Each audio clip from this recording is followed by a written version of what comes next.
Hi everyone, welcome to our channel serial speaker. நீங்கள் இப்போ தான் ஃபஸ்ட் டைம் நம்ம சேனலை விசிட் பண்ணுறீங்கன்னா மறக்காமல் சப்ஸ்கிரைப் பண்ணிடுங்க. இன்றைக்கி சிறகடிக்காசை சீரியலில் என்ன நடந்துச்சுன்றதை பார்க்கலாம். சீதா வந்து அருணை நினச்சி தான் அப்படி சொன்னன்ற பதிலை கேட்டுட்டு முத்து வீட்டை விட்டு வெளியே வந்துட்டார். வெளியே வந்து அவரோட கார் ஷெட்டில் வெயிட் பண்ணிகிட்ருக்காரு. இப்படி இவர் நிற்கும் போது கரெக்டாக அவரோட ஃப்ரெண்டு வந்து டே உன்னை பார்க்க ஒருத்தவங்க வந்திருக்காங்க, அவங்க வந்துட்டாங்க அப்படின்ற மாதிரி சொல்கிறாங்க. யாருன்னு பார்த்தா அங்கே அருணோட அம்மா வந்திருக்காங்க. அருணோட அம்மா வந்து முத்துவை பார்த்துட்டு உங்ககிட்ட நான் கொஞ்சம் பேசணும், எனக்கு கொஞ்சம் டைம் கொடுங்க அப்படின்ற மாதிரி கேட்குறாங்க. முத்து என்ன விஷயமா நீங்கள் என்கிட்ட பேசணுன்றீங்க அப்படின்ற மாதிரி கேட்குறாங்க. கேட்டதுக்கு எல்லாம் என் பையனோட விஷயத்த தான் பேசணும்னு நினச்சிருக்கேன், உங்ககிட்ட நான் பேசியே ஆகணும். அவனும் அந்த சீதாவும் ரொம்பவே லவ் பண்ணுறாங்க. அதுவும் இல்லாமல் எனக்குமே சீதாவை ரொம்ப பிடிச்சிருக்கு. அவள் எங்கள் வீட்டுக்கு மருமகளாக வந்தால் நான் ரொம்ப சந்தோஷப்படுவேன். அவளுக்கு அப்பா இருந்திருந்தாருன்னா நான் அவர்கிட்டே நேரடியாக கேட்டிருப்பேன். ஆனால் அவருக்கு அப்பா இல்லை. அவங்க அம்மாவை போய் கேட்டால் அவங்க உங்களோட சம்மதம் தான் ரொம்ப முக்கியன்ற மாதிரி சொல்கிறாங்க அப்படின்ற மாதிரி சொல்லி பேசிகிட்டு இருக்காங்க. முத்து எதுக்குமே பதில் பேசாமல் நின்றுட்டுருக்காரு. உடனே அவங்க அம்மா சொல்கிறாங்க, அவங்க ரொம்பவே பாசம் வச்சுருக்காங்க, அவங்க ரெண்டு பேர்த்தையும் பிரித்து தேவையில்லாத கஷ்டத்தை நீங்கள் எடுத்துக்காதீங்க. காலத்துக்கும் அது சீதாவுக்கு கஷ்டம் தான். மனசில் ஒருத்தரை நினச்சிட்டு வேற ஒருத்தரோட உங்களால் வாழ முடியாது. என் பையனை தான் சீதாவும் விரும்புகிறா அப்படின்ற மாதிரி சொல்லிட்டு நல்ல முடிவாக யோசித்து சொல்லுங்கள். இந்த கல்யாணத்துக்கு தடையாக இருக்கிறது நீங்கள் மட்டும்தான். நீங்கள் உங்கள் முடிவை மாற்றிக்கிட்டிங்கன்னா எல்லாமே நல்லபடியாக நடக்குன்ற மாதிரி சொல்லிட்டு கிளம்பிடுறாங்க. உடனே முத்துவோட ஃப்ரெண்டு வந்து முத்துக்கிட்ட பேசுகிறார். நான் சொல்கிறேன்னு தப்பாக நினச்சிக்காத, சீதாவே அன்னைக்கு கல்யாணம் பண்ணி வச்சிடலாம்டா, அதான்டா நல்லது. பிடிச்ச வாழ்க்கையை வாழலைன்னா வாழ்கிறதே வேஸ்ட்டுடா அப்படின்ற மாதிரி சொல்கிறாரு. அடுத்த சீனில் பார்த்தா மனோஜையும் அவங்க அம்மாவையும் காட்டுறாங்க. விஜயா வந்து கீழே உள்ள வீட்டுக்காரங்க ரெண்ட் கொடுத்தாங்கன்னு சொல்லி அதை எண்ணிட்டு இருக்காங்க. மனோஜ் வந்து என்னம்மா இவ்வளோ பணம் அப்படின்னு சொல்லி கேட்குறாங்க. கேட்டதுக்கு கீழ் வீட்டுக்காரங்க வாடகை கொடுத்துருக்காங்கன்னா அதை தான் எண்ணிட்டுருக்கேன், ஆல்ரெடி 2 நாள் லேட்டு, அடுத்த மாதம் அவங்களுக்கு 3000 ரூபா எக்ஸ்ட்ரா ஆக்கலான்னு நினச்சிட்டு இருக்கேன்டா அப்படின்ற மாதிரி சொல்லிட்டு இருக்காங்க. இவங்க இப்படி பேசிகிட்டு இருக்கும்போது ரோகிணி வீட்டுக்குள்ளே என்ட்ரி ஆகிடுறாங்க. என்ட்ரி ஆகிட்டு அவங்க கையில் இருந்து ஒரு கவர் எடுத்து விஜயா கிட்டே கொடுக்குறாங்க. விஜயா என்னடி இது அப்படின்னு கேட்குறாங்க. பிரித்து பாருங்க அப்படின்ற மாதிரி சொல்கிறாங்க. சொல்லிவிட்டு விஜயா பிரித்து பார்க்குறாங்க. நல்ல நோட்டா கள்ள நோட்டா அப்படின்ற மாதிரி கேட்குறாங்க. எனக்கு கள்ள நோட்டு அடிக்கிறவங்களெல்லாம் தெரியாது அப்படின்ற மாதிரி ரோகிணி சொல்கிறாங்க. இல்லை உனக்கு நகை திருட்டுறவங்களாம் தெரிஞ்சிருக்கே, அதனால் இதுவும் தெரிஞ்சிருக்குமோன்னு நினச்சேன் அப்படின்ற மாதிரி நக்கலாக பேசிகிட்டு இருக்காங்க.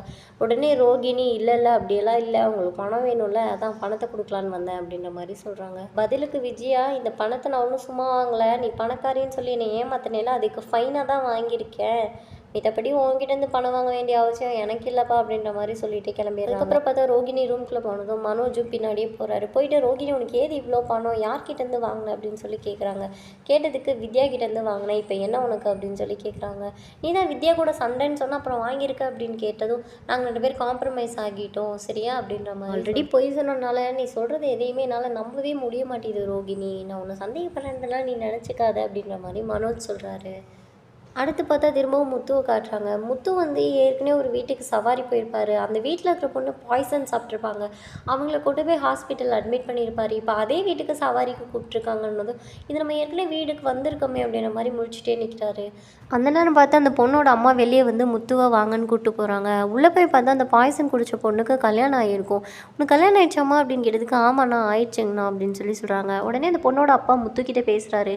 என்னோட பிடிவாதத்தினால என் பொண்ணுக்கு நான் கல்யாணம் பண்ணி வைக்காமல் இருந்தேன், ஆனால் அவள் காதல் தான் முக்கியம்னு மருந்து குடித்து சாக கூட துணிஞ்சிட்டா. என் தப்பெல்லாம் நான் உணர்ந்துட்டேன். இப்போ பார்த்தா என் பொண்ணோட மாப்பிள்ளை ரொம்ப நல்லவர்ன்றதை தெரிஞ்சுக்கிட்டேன். இப்போ நானே அவங்களுக்கு ஆசைப்பட்ட கல்யாணத்தை பண்ணி வச்சிட்டேன்ப்பா, இப்போ நல்லா இருக்காங்க. இதுக்கெல்லாம் காரணம் நீ தான். நீ வந்து அன்றைக்கி என் மகளோட உயிரை காப்பாற்றலைன்னா எங்கள் குடும்பத்தில் இவ்வளோ சந்தோஷம் நடந்திருக்காதுன்ற மாதிரி சொல்கிறாங்க. சொல்லிவிட்டு அந்த பொண்ணை முத்துக்காலில் விழுந்து ஆசீர்வாதம் வாங்கிக்கோ, இவனும் உன் கூட பிறந்த அண்ணன் மாதிரி தான், அதை விட உனக்கு உயிர் கொடுத்த கடவுள்ன்ற மாதிரி சொல்கிறாங்க. அந்த பொண்ணு மாப்பிள்ளையே காலில் விழுந்து ஆசீர்வாதம் போது முத்துக்கு வந்து சீதாவும் அருணும் காலில் விழுந்து ஆசீர்வாதம் வாங்குற மாதிரி இருக்குது. அந்த பொண்ணை புகுந்த வீட்டுக்கு அனுப்பி வைக்கிறாங்க. அதை பார்த்துட்டு முத்து நின்றுட்டுருக்காரு. ஆனால் அந்த பொண்ணு வந்து எல்லாருக்கிட்டையும் போயிட்டு வரேன்னு சொல்லி கிளம்பிட்டுருக்காங்க. அதை கூட பார்க்குறதுக்கு சீதா சொல்கிற மாதிரியே அவருக்கு இருக்குது. இதுக்கப்புறம் பார்த்தா அந்த பொண்ணு மாப்பிள்ளையும் காரில் எல்லார்ட்டையும் சொல்லிட்டு போகிறாங்க. அடுத்த சீனில் பார்த்தா சீதாவும் மீனாவும் கோயிலில் உட்காந்துட்ருக்காங்க. கோயிலில் உட்காந்துட்டு இருக்கும்போது சீதாவை கூப்பிட்டு மீனா கஷ்டப்பட்டு கண் கலங்கி பேசுகிறாங்க. இது வரைக்கும் கல்யாணம் ஆன நாளில் இருந்து எங்கள் வீட்டுக்கார்ட்ட நான் எதுவுமே மறைச்சதில்லை, ஆனால் உன்னோட கல்யாணத்தை விஷயம் மறைச்சிட்டேன், அது எனக்கு ரொம்பவே கஷ்டமாக இருக்குது. அவர் உலகம் தெரியாத வெகுலி, நீ கூட மனசில் அருணை நினச்சிட்டு பேசியிருக்கா, ஆனால் அது கூட தெரியாமல் மாப்பிள்ளை இந்த மாதிரி தான் வேணும்னு சொல்லி சீதா சொல்லிட்டான்னு சொல்லி வந்து என்கிட்ட சொல்கிறாரு. நான் எடுத்து இல்லை அவன் அருணை பற்றி தான் நினச்சி சொல்லியிருக்கான்னு சொன்னக்கப்புறம் தான் அவருக்கு அதுவும் நம்ப முடியாமல் உன்கிட்ட வந்து கேட்குறாரு. இந்த அளவுக்கு யதார்த்தமாக இருக்கிற ஒரு மனுஷனை நான் ஏமாத்துறது ரொம்ப கஷ்டமாக இருக்குது, பேசாமல் நம்ம சொல்லிடலாமான்ற மாதிரி சீதா கிட்ட கேட்குறாங்க. இதுக்கு சீதா மாமா எந்த அளவுக்கு கோவப்படுவார்னு தெரியலக்கான்னு சொல்கிறாங்க. உடனே சரி வா சீட் எழுதி போட்டு பார்ப்போம், சாமி என்ன சொல்கிறாங்களோ அதை கேட்போம்னு சொல்லி சீட் எழுதி போடுறாங்க. அதில் பார்த்தா சீதா எடுத்து கொடுக்குற சீட்டில் வேண்டாம் சொல்லக்கூடாதுன்ற மாதிரி வருது. அதை பார்த்துட்டு மீனா சீதாவை பற்றி ஐயோ சொல்லக்கூடாதுன்ற மாதிரி வருது, இதுக்கப்புறம் நம்ம சொன்னோம்னா மேற்கொண்டு பிரச்சனை வந்துடும் அப்படின்னு சொல்லி சொல்கிறாங்க. உடனே சீதா கொஞ்ச நாள் வெயிட் பண்ணுக்கா, மாமா கிட்ட பக்குவமாக புரிய வைக்கலான்ற மாதிரி சொல்கிறாங்க. இன்னொரு பக்கம் பார்த்தா முத்து வந்து பாட்டை கேட்டுட்டு கார் ஓட்டிட்டு போயிட்டுருக்காரு. அப்புறமா யோசிக்கிறாரு, நம்ம ஏன் இவ்வளோ பிடிவாதம் பண்ணுறோம், பேசாமல் நம்ம விட்டு கொடுத்துடலாமேன்ற மாதிரி யோசிக்கிறாரு.